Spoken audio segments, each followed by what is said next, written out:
Fala aí pessoal, tudo bem? Hoje eu tô aqui pra gente falar sobre um tema bem bacana, principalmente pra você que vai fazer a CEA ou que está pensando em fazer a certificação da Ambima CEA. Galera, hoje a gente vai tratar sobre os cálculos que mais caem na sua prova de certificação, tá bem? Mas antes da gente partir direto para esses cálculos aí, faz um favorzinho aí, se inscreve no nosso canal, ativa o sininho para estar sempre por dentro de todo o material que a gente postar aqui. Então compartilha também, obviamente, com os seus amigos e deixa o like aí pra gente no vídeo, tá bem? Pra gente continuar trazendo esse conteúdo bacana aqui pra vocês. Começando pelo primeiro cálculo que pode cair na sua prova, tá? Ele é um cálculo bem conhecido pra todos nós, mas é basicamente a gente fazer a equivalência de uma taxa de um período anual para um período com base mensal, semestral, enfim, né? Ou até mesmo a gente ter lá um período em uma base mensal, semestral e a gente querer encontrar esse período em base anual, tá bem? Inclusive um outro cálculo que costuma cair bastante, tá? Que envolve equivalências, é você ter que encontrar o PMT, encontrar a parcela que a questão esteja pedindo, né, de algum financiamento, por exemplo, ou também encontrar o valor futuro de um empréstimo, de um financiamento que vai ter de ser pago depois de tantos períodos, e aí a gente vai ter que utilizar a nossa amiga HP, né? Também a gente tem ali que cai bastante questões perguntando sobre como trazer a valor presente, né? Então ele te dá lá um valor futuro, ele te dá talvez a quantidade de aportes e pede ali o presente valor daquele empréstimo, daquele custo ali daquele investimento, tá bem? Outra coisa que pode cair também relacionada a isso é pedir para você encontrar o tempo que falta até uma aplicação, até um investimento ser zerado, né? Ou até mesmo um empréstimo ele terminar de ser pago, tá bem? Galera, outro cálculo que costuma cair bastante nas provas de certificação da CEA é o cálculo do CAPM, né? O Capital Asset Pricing Model, tá? E esse CAPM, né, ele vai dizer pra gente o quanto que a gente deve exigir de retorno para um investimento, sendo que venha a ser feito, na verdade, né, dentro do mercado de ações, tá? Então a gente vai ter que na fórmula do CAPM, a gente vai ter ali que renda fixa, né, o retorno do ativo livre de risco, que pra gente é a Selic, ele vai ser somado com o beta, que é o risco específico de um ativo, tá bem?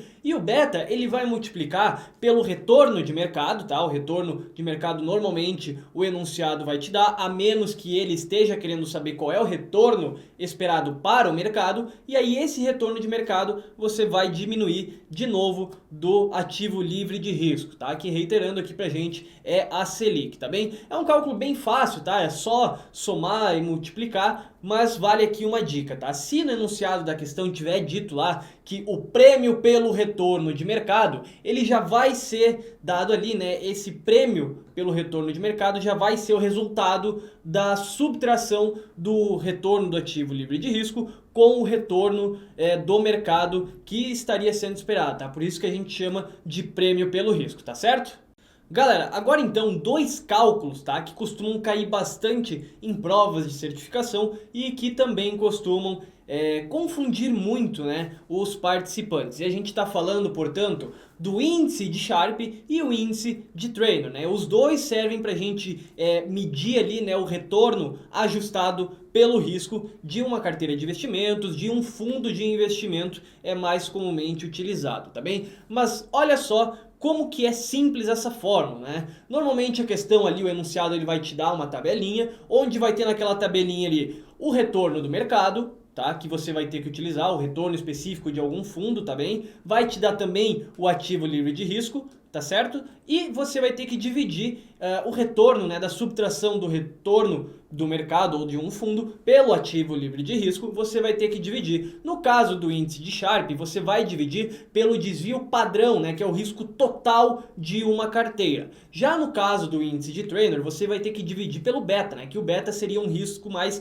específico de um determinado ativo, tá certo? É justamente essa única diferença entre eles, tá? O índice Sharpe vai utilizar o desvio padrão e o índice de Treynor vai utilizar o beta, tá? E olha só, eles são os dois índices, tá? Eles servem basicamente pela mesma coisa e ambos são ajustados pelo risco. Só que um vai ser ajustado pelo risco medido pelo desvio padrão e o outro vai ser ajustado um retorno medido pelo beta, tá bem? Bom, pessoal, tem um cálculo que costuma cair bastante nas provas de certificação, que é o cálculo do modelo de Gordon, né? E o modelo de Gordon, ele diz pra gente que o preço em zero de um ativo, ele vai valer exatamente o valor do dividendo do primeiro período, e o enunciado vai te dizer se é o dividendo do primeiro período, tá? Ou se é um dividendo atual, e esse dividendo, ele vai ser dividido, né, pelo valor ali de KS. E KS pra gente representa o lucro esperado para um acionista, tá? Inclusive a gente mede ele com o CAPM, tá? Então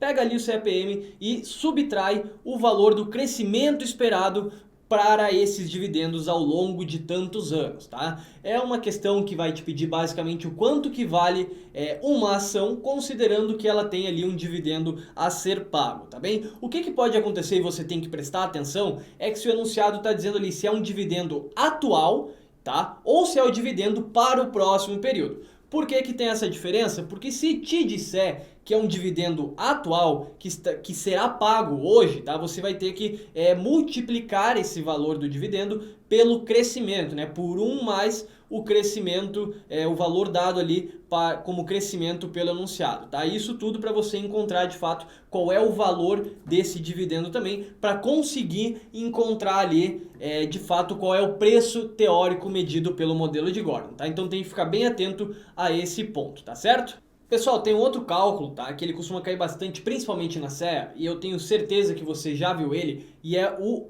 custo médio ponderado de capital, tá? O CMPC, também conhecido como WACC. E esse cara, ele serve para medir quanto será o custo de capital que uma empresa vai ter, tá? Isso considerando ali que ela tem uma parcela da sua estrutura constituída de dívida, tá? Que é recurso de terceiro, e uma outra parcela é considerada ali como patrimônio líquido, né? Ou seja, a parte ali dos sócios, tá? E a gente tem ali então na fórmula, né, do CMPC, a gente tem duas outras letrinhas, né? Que é o RT, que é de fato o quanto está custando para a gente esse recurso tomado a título de dívida, né? Captado com debêntures ou emissões de outros títulos para captar recurso, ou seja, RT é recursos de terceiros, tá? E ele vai ser dado em porcentagem. E a gente tem o RP, que é o recurso próprio, ele também vai ser dado em porcentagem e vai dizer para a gente quanto que está custando, né, o nosso capital próprio, né, que é captado ali com um acionista, podem ser ações, por exemplo, tá? E isso tudo, pessoal, a gente tem uma fórmula que vai ser colocada aqui na tela para vocês, é uma fórmula bem simples de ser aplicável, tá?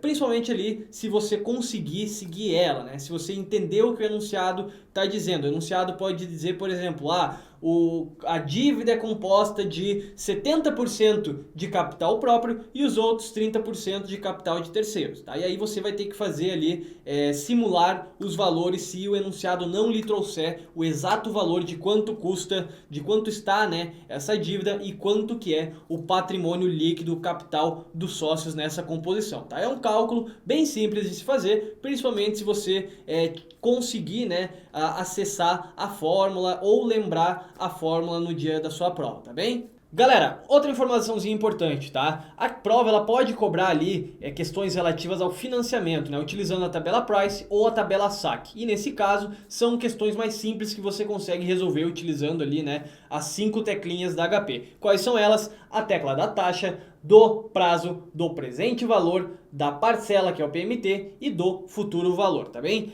Então, essas outras fórmulas mais difíceis, tá? Vale a gente lembrar, você não precisa decorá-las, porque a Ambima disponibiliza essas fórmulas dentro do programa da prova, tá? Então, não se preocupe em decorar a fórmula, se preocupe em entender o conteúdo e como aplicar os dados passados no enunciado da questão dentro da fórmula para você chegar no resultado solicitado, tá bem? Pessoal, eu vou deixar aqui na descrição desse vídeo, tá, um link para você vir conhecer o nosso curso preparatório, tá? Você vai ter 7 dias gratuitos para testar sem nenhum compromisso, tá? Então, estão todos convidados. E última informaçãozinha importante aqui pra gente, se inscreve no nosso canal, deixa o like aí nesse vídeo se ele foi útil pra você, né? Compartilha também com seus amigos que estão estudando para as provas de certificação e ativa o sininho e se inscreve no nosso canal para estar sempre por dentro de todo o conteúdo, todo o material que a gente disponibiliza aqui para vocês, tá bem? A gente se vê no próximo vídeo, pessoal. Tchau, tchau!